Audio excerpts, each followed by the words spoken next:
1958 પહેલા સતલાસના તથા આજુબાજુના ગામોના બાળકો માટે હાઈસ્કૂલની વ્યવસ્થા ન હતી.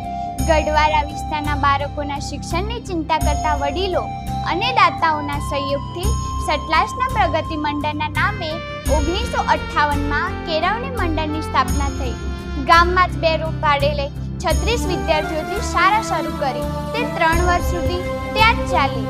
ત્યારબાદ 1962માં હાલના કેમ્પસમાં ટ્રાન્સફર થઈ શરૂઆતમાં તંબુઓમાં શાળા ચાલતી અને વિદ્યાર્થીઓ ફાનસના અજવાળે રાત્રિ અભ્યાસ પણ કરતા અને વર્ગમાં સૂઈ જતા.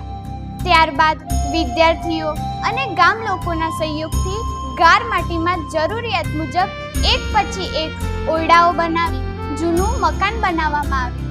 દિવસ અને રાત્રિ દરમિયાન વર્ગો ચાલતા હતા. 2014માં 3.08ના ભૂકંપે જૂના મકાનને હચમચાવી નાખ્યું. સમગ્ર વિસ્તારના લોકોને લાગ્યું કે આ મકાન જોખમી છે.